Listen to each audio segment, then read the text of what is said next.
रावण की बहन शूर्पणखा कैसे बन गई भगवान श्री कृष्ण की पत्नी, जानिए रहस्य।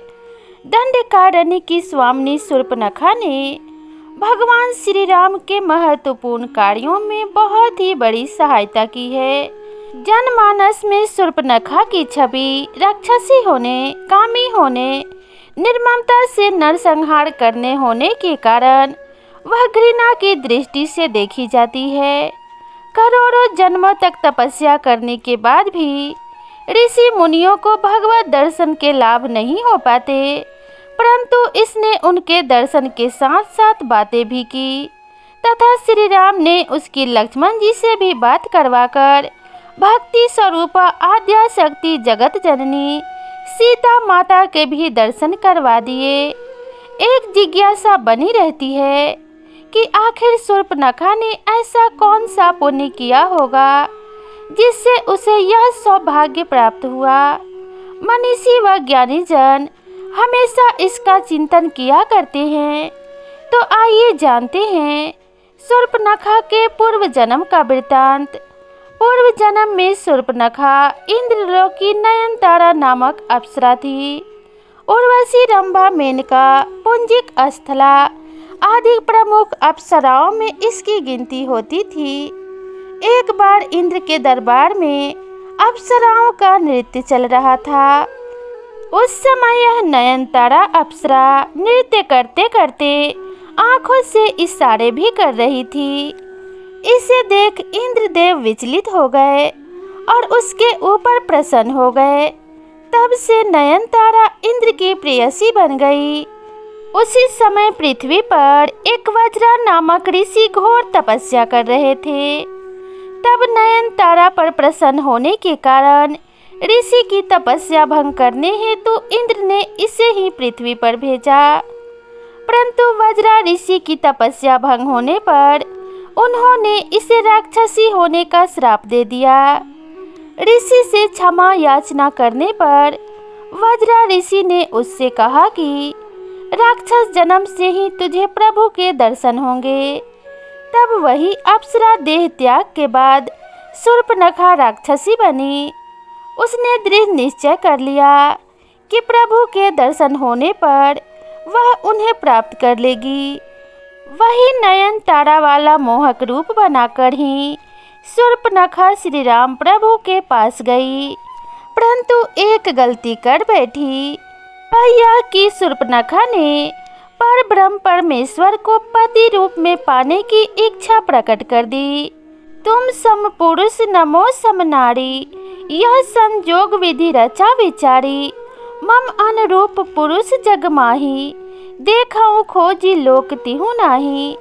ताते अब लगी रहूं कुंवारी, मनु मन कपु तुम्हि निहारी। पर ब्रह्म को प्राप्त करने की एक प्रक्रिया होती है। भक्ति या वैराग्य के सहारे ही पर ब्रह्म को प्राप्त किया जा सकता है। शूर्पणखा भक्ति रूपा सीता माता और वैराग्य रूपी श्री लक्ष्मण जी के पास न जाकर सीधे ब्रह्म के पास चली गई। यह उसकी सबसे बड़ी गलती है। वह तो श्री राम की पत्नी बनकर भक्ति को ही अलग कर देना चाहती थी। इसके अलावा अगर वह वैराग्य का आश्रय लेती तो भी प्रभु को प्राप्त कर सकती थी, परंतु वैराग्य को भी नकार कर अर्थात वैराग्य रूपी श्री लक्ष्मण जी के पास न जाकर वह अहंकार में आकर सीधे प्रभु के पास चली गई। उसमें अहंकार आ गया। वह कहती है, संपूर्ण संसार में मेरे समान कोई नारी नहीं।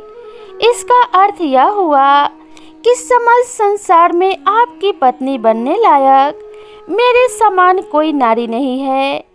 अहंकारी प्रभु को मिलन संभव ही नहीं हो सकता। फिर भी उचित प्रक्रिया का ज्ञान कराने के लिए उसे वैराग्य रूपी लक्ष्मण के पास भेजा गया ताकि उसे प्रभु मिलन की सही प्रक्रिया ज्ञात हो सके। शूर्पणखा जैसी गलतियां कई बार हम लोग भी करते हैं। जैसे प्रभु के मंदिर में जाने पर हम लोग जहां अगरबत्ती का खाली पैकेट, नारियल की पॉलीथीन, माचिस की तिल्ली, दूध चढ़ाकर दूध का खाली पाउच, मंदिर परिसर के डस्टबिन में न डालकर चाहे जहां फेंक देते हैं। चैनल गेट में ही अगरबत्ती लगा देते हैं। नियत स्थान को छोड़कर पेड़ी पर भी दीपक लगा देते हैं, या भगवान के पैर के पास या शिव जी की जलाधारी के ऊपर ही दीपक रखाते हैं। आदि आदि इस प्रकार के 32 भगवत अपराध होते हैं। मंदिरों में जाकर इन 32 अपराधों में से एक भी अपराध यदि कोई करता है तो उस पर भगवान की कृपा नहीं होती है, अपितु वह ईश्वर का कोप भाजन अवश्य बन जाता है। वैरागी लक्ष्मण ने सोचा कि राक्षसी को वैराग्य तो आ नहीं सकता, अतः उन्होंने उसे पुनः प्रभु के पास भेज दिया। तब प्रभु ने कहा कि मैं तो भक्ति के वश में हूँ। तब शूर्पणखा भक्ति रूपा सीता माता के पास गई, परंतु वहाँ भी एक भगवत अपराध कर बैठी।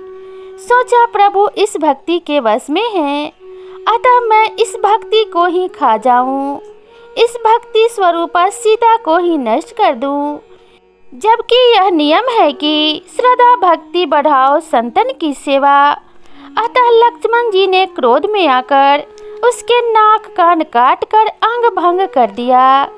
तब शूर्पणखा के ज्ञान चक्षु खुल गए और प्रभु के कार्य को पूरा कराने विनाशाय च दुष्कृताम के लिए उनकी सहायिका बनकर प्रभु के हाथ से खर व दूषण रावण, कुंभकर्ण, मेघनाद आदि निशाचरों को मरवा दिया और प्रभु प्राप्ति की उचित प्रक्रिया अपनाने के लिए पुष्कर जी में चली गई और जल में खड़ी होकर भगवान शिव का ध्यान करने लगी। शूर्पणखा श्री कृष्ण की पत्नी कैसे बनी?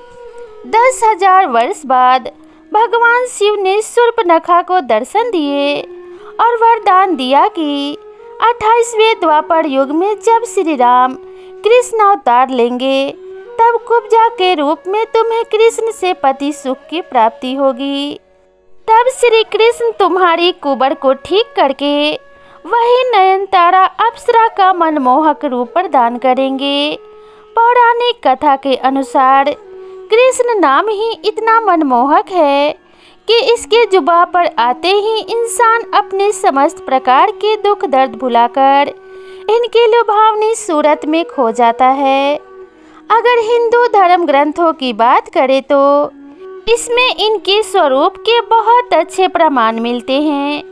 यही कारण है कि बचपन से ही श्री कृष्ण सबके प्रिय थे। गोकुल में गोपियों से लेकर वहाँ के वृद्ध स्त्रियों के लिए श्री कृष्ण बहुत खास थे।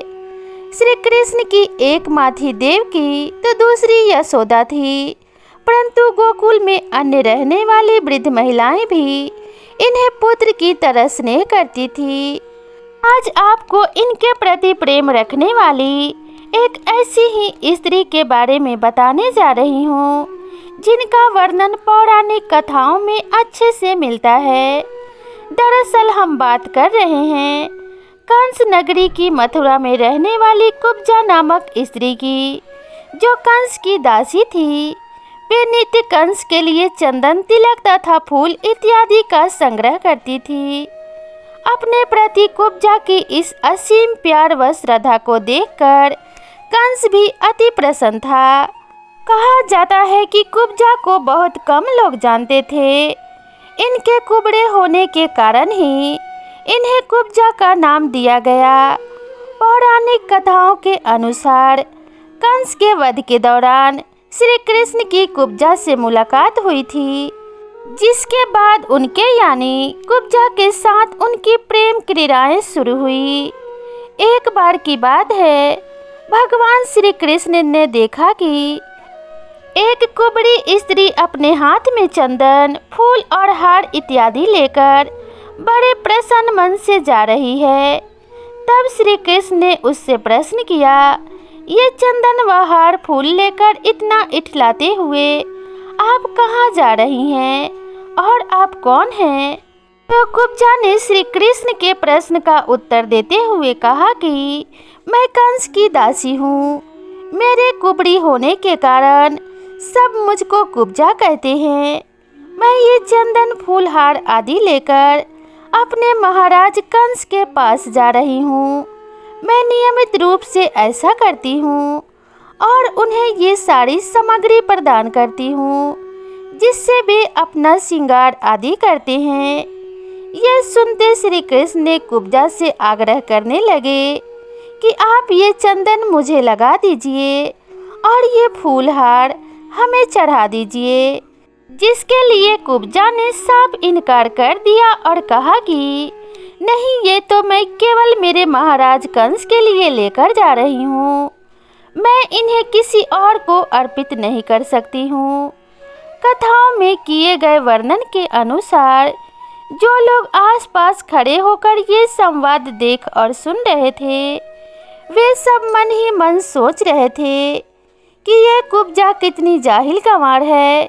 साक्षात भगवान उसके सामने खड़े हैं और वह उनके आग्रह को ठुकरा रही है।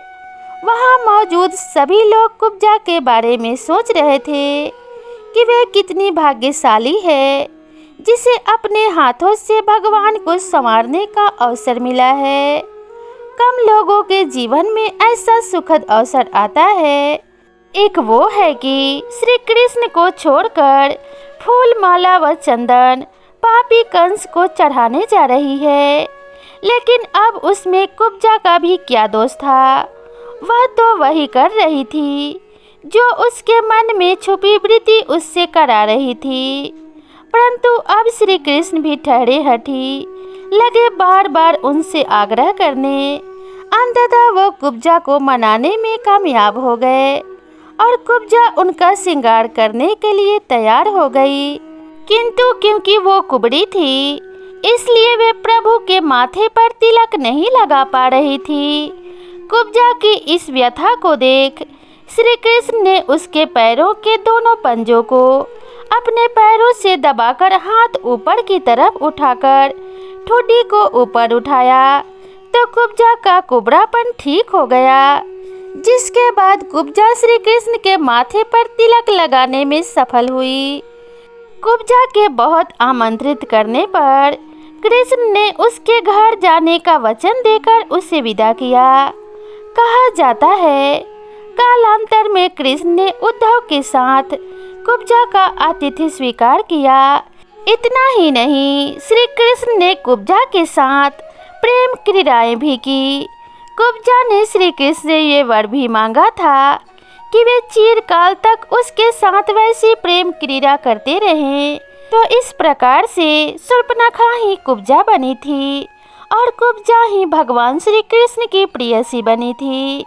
इस प्रकार से उसने पत्नी और प्रेयसी का स्थान प्राप्त किया था। तो दोस्तों, आप सभी को ये कथा कैसी लगी कृपया कमेंट करके ज़रूर बताएं।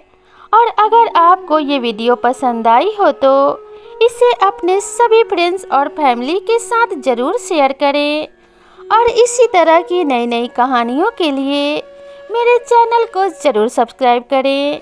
तो मिलते हैं इसी तरह की नई कहानी के साथ। तब तक खुश रहिए, स्वस्थ रहिए, अपना और अपनों का ध्यान रखिए। नमस्कार।